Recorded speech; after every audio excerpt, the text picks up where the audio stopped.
It is Tuesday morning, approximately 5:30 a.m. I woke up at 5:01 a.m. and I have it on another video.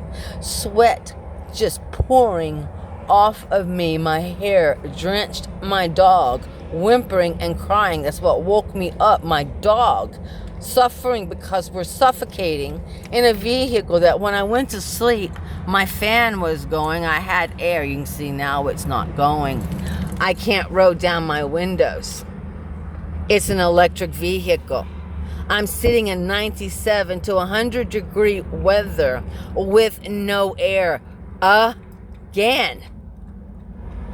This will make the 32nd day in this extreme heat that I have not had a decent air conditioner since Jim from Lake Conroe Motors took my car to repair the horn. And that's what they put on. Now there is a horn. The red wire goes to the horn. One horn. And then the black wire. The red wire goes to the horn. The blue wire goes to my battery. And it is constantly pulling a charge hooked up the way that it is hooked up. I had no problems with anything draining my electrical system before he did the repairs to my horn. Now I'm thinking I get to work today. I was so excited. I put $35 worth of gas in here. My husband gave me 20. I had 15. I put my very last dollars into this car for the gas so I could go to work today. I'm not going to be able to work again today. He has hindered me working. He has hindered my progress in being able to get an apartment or a residence so I have somewhere to live. My camping trip was just supposed to be for a couple of adventurous weeks while I saved up money for an apartment so I could be out on my own once my husband and I are getting our divorce. That does not look like it's going to happen. It is the middle of August now, and summer is almost over. And I have no money because I cannot work. My husband bought me a car so I could do deliveries, so I could work and have an income.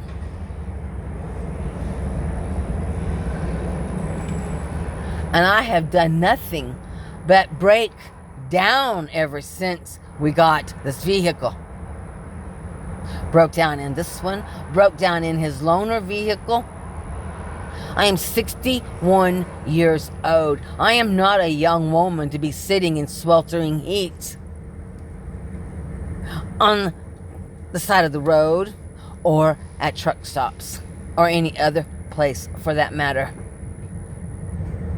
I had 2 roadside assistants, one through my delivery job and one through AAA. You get 4 times in 1 year to use these services. I've already used all 4 of them in the last 6 weeks with my delivery job. I have used 3 of them in the last 8 weeks with AAA. And now I'm using my last roadside assistants to have them come out and look at my battery and to disconnect that.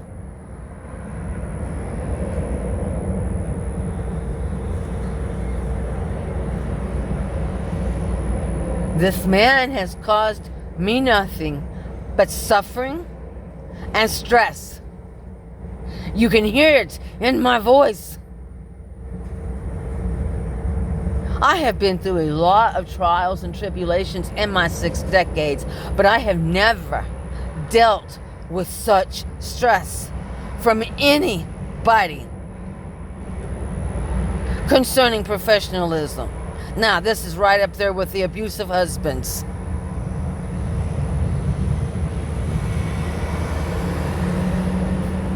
I'm thinking I'm going to go to sleep. I'm going to rest.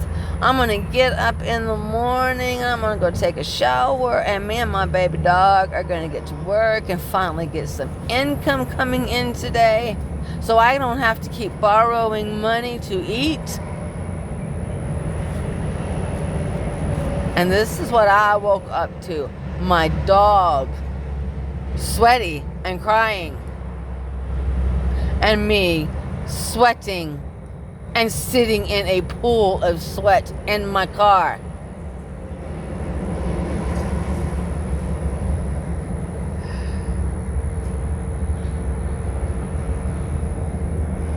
I really want my money back so I can go get me a dependable vehicle. We have made almost 4 months of payments now and a $1,500 down payment. That's $3,100 in 3 to 4 months for a piece of shit that don't run and is not legal to operate on a Texas highway. In Texas, your safety equipment must work. You must have a horn. You must have flashers. This vehicle is not adequately equipped with safety equipment to be operating on a Texas highway, meaning if I get pulled over, they can tow my car and leave me footless, leave me on foot. That came from a highway state patrol officer giving me the details on the law when he was also telling me in the 3rd month of having my vehicle that the dealer's tags was illegal. The dealership did not give me a buyer's tag. He just kept putting dealer's tags on my car. I had one, well, when I walked off the lot, I had a sticker up here that said March 2024, and I bought my car, I believe, in April. I was so excited. And it took me a few days to realize, wait a minute, that tag is not legal. And I got out and I looked at the back and I realized he did not give me a dealer's tag. So, well, I didn't realize it. The DPS officer pulled me over. So I went to go get, no, I'm taking it back. First I went to go get the dealer's tag. I went back up there, got the dealer's tag. He says, oh, Sarah, I'm sorry. I must have overlooked that when I sent you off the lot. He sent me off the lot with an unregistered vehicle and no dealer tag. So after driving it for 6 or 7 days, I realized this. I go back in, complain about it, and I said, well, so put the dealer tag on it for me. Dealer tag goes for 2 months. When it expires, I go back in. I said, Jim, my tag is expired. What are we going to do? When's the plates coming? And he says, oh, the registration is your responsibility. I'm thinking, wait a minute.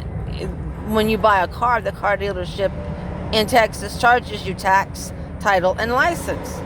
And he says, well, I didn't charge you. And at the time, my paperwork was in my husband's pickup, because he's the one paying for the car. And I said, okay. So he puts the dealer tag on. I'm happy. I'm in Houston area. I go to Austin. I got family over there. I thought, well, I'll go over here today. We'll do some deliveries. I'll go visit my cousin. I did that. But as I'm over in Austin, the DPS, the Highway State Patrol officer, pulls me over. And he starts explaining to me that my tag is illegal. I said, what? And he's telling me. He says, I'm going to take that back. I'm so upset. Let me slow down. I get pulled over because they had plastic on my tag. They put it in a piece of plastic and tacked it on the back. The DPS officer told me, the Highway State Trooper told me that you cannot put it in plastic, that it has to be just visible, that it should not be in the plastic. That's why he pulled me over, was because the plastic prevents them from seeing it adequately when they come up on us. They can't read our tags because they can't see it from the reflection and the glare or whatever. But he said it was illegal to put it in the piece of plastic. It shouldn't be on there. And then he's looking at it and he's like, am I test driving? I said, no, I'm buying it. And then he kind of puts his head down. He says, you're buying it? He says, you have a dealer's tag on here. I said, I'm not understanding what you mean by a dealer's tag. And he said, you should have a buyer's tag. He says, whenever you go to the car lot and you buy a car, they give you a buyer's tag for 2 months until your plates come in to the car lot. The plates come into the car lot, then the car lot calls you up there, you go get your plates, you put them on your car. I am into my second dealer's tag. And the man says that's illegal. He can't issue you dealer's tag. This tag is illegal. And then I got upset and I'm like, oh my God. I said, the man tells me this and the flashers don't work, the horn don't work, this don't work, that. And the guy says, your safety equipment don't work? And I looked at him and I'm thinking, oh crap. And he says, no, but I needed to know. And I said, no, it doesn't work. He says, he's not supposed to sell you a vehicle without your safety equipment working. He says, you cannot legally sell a vehicle in Texas from a car dealership, not an individual, a car dealership, that the safety equipment is inoperable. The horn and the flashers are mandatory in Texas when you buy it from a dealership. It is not as is. So I head right back. It's the middle of the night. I head right back to Conroe. I get up the next day, I go in and I'm upset and I go talk to Jim and I go tell him what just happened, that I almost got my car towed in Austin. I'm away from home, and I would have left me on foot. And he's like, well, I'm sorry, sir. I don't know what to tell you. And I'm like, well, I need a buyer's tag. And then he starts him-hawing around. He says, no, a dealer's tag is good. Then I tell him that I got the warning from the officer. I pulled out my warning ticket. I show it to him. I said, it says I have to have a horn. And he didn't put the flashers on there. He just said, we will consider that part because if I get caught again, I could get ticketed for everything he gave me a warning over. So he just gave me a warning over the horn, not the flasher, so I don't get 2 tickets. And the tags. I've been 3 tickets. And the car towed. So I'm talking to Jim. He goes into his office. The tag on my car said August 10th. The day he ran my dealer's tag, he obviously ran a buyer's tag because he walks into the office, into another room out of his office. And he comes back, he says, oh, I knew you'd be coming by. I have your buyer's tag right here. After telling me the dealer's tag was acceptable. Lied to my face, then walks into another room, already has it, because in the dealership, you have to go mandatorily by the applications that's on their computer. So he shows that he pulled up a buyer's tag when he's giving me dealer's tags and he's holding my buyer's tag in his office. Because at first he says, oh, the registration is your responsibility. Well, I had already got my paperwork and then looked at my paperwork, and on that paper, I found a copy in my car. I did not realize my husband put the copy back in my glove box. And I was going through all the paperwork looking for my insurance, and I found the paperwork, and it said that he charged me for tax, title, and license almost $400. Charged my husband. So I get out my paperwork. I said, no, Jim, right here. You charged me for tax, title, and license. Now, it is your responsibility, according to the Highway State Patrol officer, to provide me with a buyer's tag and the plates. And I'm like, and he goes, well, we have to get it inspected first. I'm like, you cannot get an inspection. We don't have inspections in Texas. So I'm not real sure what he's talking about, inspections now. He's got me so confused on what you do to buy a car around here in Texas. So then he tells me, and I'm like, well, you have to have the horn and the flashers working. And he assured me, we'll fix the horn and the flashers. I got my work order from the man. The brakes is on there. The rotors is on there. There is no record of any history of anything. Now, he might have just given me what he charged me for, but I don't have a work order for the flashers, for the horn, for anything else. Not whatsoever. So I get the buyer's tag. And then I'm going through another town a couple of days, like 7 or 8 days later, get pulled over because the electrical system and the lights are dimming, and the local police officer cannot see my plates. He can't see my paper, and it's in a plastic again. He stuck it in the plastic. I told him the law said the plastic was not acceptable, that it should not be in a sealed plastic Ziploc-like baggie. And Jim says, oh, this is the way we always do it. We do every vehicle this way. We use the plastic bag. We don't have any problems with it. I said, Jim, the guy said it's illegal and it's against the law. But he went ahead and proceeded to put that tag on my car in the plastic bag. So I left it like that, confused, completely now confused. Got a DPS officer telling me one thing, a car dealership saying, oh, we do it like this all the time. They break the law all the time, and it's no big deal, obviously. So the second officer that pulled me over couldn't see it, running my tags, telling him the same story, and he now it's got a buyer's tag on it, thank God. And he's like, honey, back up. The Highway State Patrol officer said, he's doing this on purpose to you. He's taking advantage of you. He's using you. If I were you, I'd get a lawyer and I'd sue him. That was the Highway State Trooper's comment. Then I get this local police officer, because that's the night that my brakes started grinding. I was traveling from Austin back, because I went to Austin again. I go to Austin a lot from this area to do deliveries. I get paid good money for it. My brakes started grinding the rotors. There was no warning. Next thing you know, I have brakes. And then the next thing, I am grinding on metal, and my car is not wanting to stop.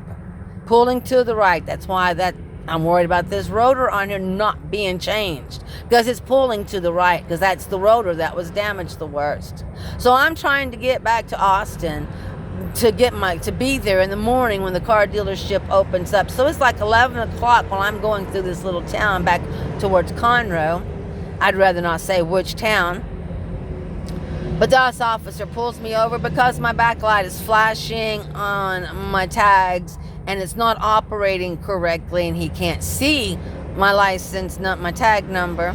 And it's not supposed to be in a piece of plastic because it makes it difficult for law enforcement to run your tags when they run up on your vehicle to check you out. His words, not mine. So once again, I got told by two officers it's not supposed to be in a plastic bag. So I go and I tell Jim the next morning when I pull my car up into the shop, because now I can't go anywhere because the metal is, I can't drive my car. Can't drive my car. That's the day I had to leave it there. Told me he'd have it in a couple of days. It's 31 days later. I got it back last night. And now the electrical system is completely fried. Not operating at all. $3,100 later. Not an operable vehicle on Texas highways. He sold me an illegal vehicle. I'm posting this one today, and I'm going to add the others later. And let me mention my gas cap. When I left it, when I bought the car, I requested a locked gas cap. That's the only thing that has been done right about this vehicle. He put a locked gas cap. Hold on. I had to go back and get the locked gas cap. He forgot, he said. So within a few days, he got me one. I put it on my car. Or they put it on my vehicle. They put it on for me. Gave me my key. So when I left my vehicle, it had half a tank of gas in it, because I just put gas in it when it broke down. I had a full tank of gas. It only takes a quarter tank of gas to get back from Austin to here. So I'm going to say at least I had a half a gas tank. I don't have the right gas cap on my car. I have a locked gas cap, so people cannot put sugar in your gas tank and destroy your vehicle and make you a target. He and his mechanic took it off, put this yellow contraption thing on it, which I will give you an update on that one. Now let's go do that right now. Let me show you what he put on here. This is my gas cap. That's not the gas cap that I had. Not at all. And I have carpal tunnel syndrome going on in my hands right now. I can't twist that cap to get it off. When I got to the gas station yesterday and discovered it, after I picked it up and went ahead and put gas in it because it was sitting on almost empty, I realized that's not my gas cap. And now if you go to like Conroe Motors website, they have a picture of a gas cap, let me slow down, where you put the gas in at. There is a pitcher with the gas cap off and sugar sitting on the outside of where someone put sugar in this gas tank, and they're making repairs to the motor. So he even has a video. God, I'm so upset. Can't talk straight. I never have problems articulating words or speaking, and today I am. This is just the beginning. I'm going to recap my entire story. Follow me and comment, please.